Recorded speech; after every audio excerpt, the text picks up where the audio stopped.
Hello everyone, তো দেখো সকাল সকাল ঘুম থেকে উঠে পড়েছি আর আজকে কিন্তু ছিল শনিবার। তো আজকে ভেবেছিলাম একটু কালীবাড়ি পুজো দিতে যাবো। তো সেই কারণে সকাল সকাল ঘুম থেকে উঠে একদম স্নান টান করে বাড়িতে পুজো করে রেডি হয়ে নিয়েছিলাম। আর দেখো রেডি হয়ে কিন্তু বেরিয়ে পড়েছিলাম। আর পুজো দিতে কিন্তু আমরা দুজনাই বেরিয়ে পড়েছিলাম। আর দেখো সোজা চলে এসেছিলাম কিন্তু মধুপুরে, বিষ্ণুপুর কালীবাড়ির সামনে। আর দেখো মেলায় কিন্তু আজকে প্রচন্ড ভিড় ছিল। আর ওখানে থেকে বাটা কিনে নিয়েছিলাম আর বাটা কিনে কিন্তু লাইনে দাঁড়িয়ে পড়েছিলাম। আর দেখো কত লম্বা লাইন! এই প্রথমবার আমি কালীবাড়িতে কিন্তু এত লম্বা লাইন দেখলাম। আর দেখো চারিদিকে কিন্তু সবাই পিকনিক করছে।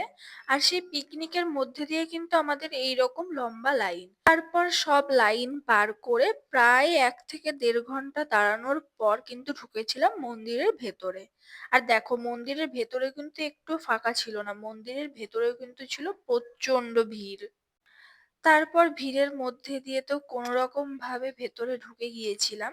আর তারপরে যেই লাইনটা শুরু হয়ে গেল, তখন কিন্তু একদম ধাক্কাধাক্কি শুরু হয়ে গেছিল। কারণ অনেকেই এমন ছিল যারা লাইন না দাঁড়িয়ে সরাসরি মন্দিরের ভেতরে ঢুকে গিয়েছিল। তো সেই কারণে মন্দিরের ভেতরটাই কিন্তু প্রচন্ড ভিড় হয়েছিল। আর কোনো রকমে ধাক্কাধাক্কি করে ঠাকুরের দর্শন পেয়েছিলাম। আর অনেকক্ষণ মন্দিরের ভেতরেও দাঁড়ানোর পরে পুরোহিতের কাছে পৌঁছেছিলাম। আর সেখানে গিয়ে কোনো রকম ভাবে খুব তাড়াহুড়োর মধ্যে দিয়ে পুজোটা হয়েছিল। আর এখানে যেহেতু খুব ভিড় ছিল সেই কারণে ভালো মতো ফটো বা ভিডিও কোনোটাই তোলা হয়নি।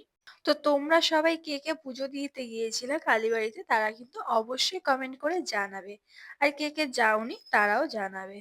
আর পুজো সেরে নেওয়ার পরে কিন্তু প্রথমেই চলে গিয়েছিলাম পেট পুজো সারতে। আর সেখানে গিয়ে কিন্তু সম্পূর্ণ নিরামিষ খাবার খেয়েছিলাম, যেহেতু পুজো করেছিলাম সেদিনকে তার জন্য। নিরামিষ ঘুগনি, নিরামিষ ফুচকা, পাপড়ি চাট এসবই খেয়েছিলাম।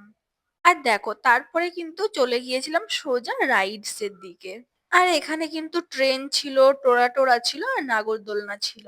আর দেখো টোরা টোরাটা কিন্তু ভীষণ জোরে জোরে ঘুরছিল ওখানে। আর তারপর রাইডস এনজয় করার পর আমরা কিন্তু ওখানে গান দিয়ে বেলুনও ফাটিয়ে নিয়েছিলাম, তো সেটার কোনো ভিডিও করা হয়নি। আর তারপরে চলে গিয়েছিলাম একটু মেলার ভেতরে। ওখানে কিছুটা ঘোরাঘুরি করার পর কিন্তু আমরা ওখান থেকে বেরিয়ে চলে এসেছিলাম। আর বিকেল বিকেল ওখান থেকে বেরিয়ে কিন্তু আমরা চলে এসেছিলাম সোজা গঙ্গার ধারে। আর ওখানে এসেই পার্কের ভেতরে কিছুক্ষণ বসেছিলাম আমরা। আর সেখানে বসে কিন্তু এটা দেখতে পেয়েছিলাম। আর এই আলোটা এরকম কেন ছিল জানলে অবশ্যই কিন্তু কমেন্ট করে জানাবে।